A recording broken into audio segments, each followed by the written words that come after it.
ಸರಿಗಮಪ ಕಾರ್ಯಕ್ರಮದಲ್ಲಿ ವಿಶಿಷ್ಟ ಗಾಯನದ ಮೂಲಕ ಜನಪ್ರಿಯತೆ ಗಳಿಸಿದ್ದ ಮಂಜಮ್ಮ ವಿಧಿವಶರಾಗಿದ್ದಾರೆ. ತುಮಕೂರು ಜಿಲ್ಲೆ ಮಧುಗಿರಿ ತಾಲೂಕಿನ ಡಿವಿ ಹಳ್ಳಿ ಗ್ರಾಮದ ಮಂಜಮ್ಮ ಕಳೆದ ಕೆಲವು ದಿನಗಳಿಂದ ಅನಾರೋಗ್ಯದಿಂದ ಬಳಲುತ್ತಿದ್ದರು. ಬೆಂಗಳೂರಿನ ವಿಕ್ಟೋರಿಯಾ ಆಸ್ಪತ್ರೆಯಲ್ಲಿ ಚಿಕಿತ್ಸೆ ಫಲಿಸದೆ ಮೃತಪಟ್ಟಿದ್ದಾರೆ.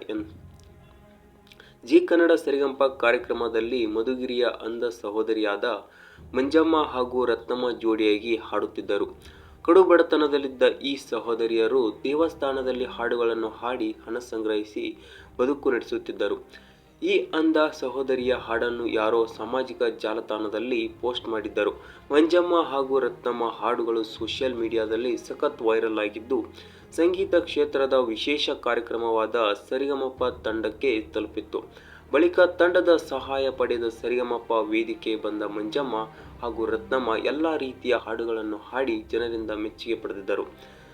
ಸುಸಜ್ಜಿತ ಮನೆಯಿಲ್ಲದೆ ಕಷ್ಟಪಡುತ್ತಿದ್ದ ಈ ಅಂಧ ಸಹೋದರಿಯರಿಗೆ ನವರಸ ನಾಯಕ ಜಗ್ಗೇಶ್ ಸಹಾಯ ಮಾಡಿದ್ದರು. ಜಿ ಕನ್ನಡ ಸರಿಗಮಪ ಕಾರ್ಯಕ್ರಮದ ಬಳಿಕ ಮತ್ತೆ ಮಧುಗಿರಿಯ ತಾಲೂಕಿನ ದೇವಸ್ಥಾನದ ಬಳಿ ಹಾಗೂ ಕೆಲವು ಕಾರ್ಯಕ್ರಮದಲ್ಲಿ ಹಾಡು ಹೇಳುತ್ತಾ ಮಂಜಮ್ಮ ಹಾಗೂ ರತ್ನಮ್ಮ ಜೀವನ ನಡೆಸುತ್ತಿದ್ದರು.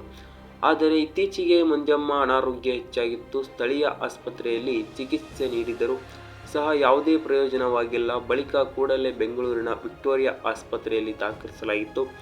ದುರದೃಷ್ಟವಶಾತ್ ಚಿಕಿತ್ಸೆ ಫಲಿಸದೆ ಮಂಜಮ್ಮ ಆಸ್ಪತ್ರೆಯಲ್ಲೇ ಕೊನೆಯುಸಿರೆಳೆದಿದ್ದಾರೆ. ಮಂಜಮ್ಮಳನ್ನು ಕಳೆದುಕೊಂಡು ಕುಟುಂಬಸ್ಥರು ಆಕ್ರಂದನ ಮುಗಿಲು ಮುಟ್ಟಿದೆ.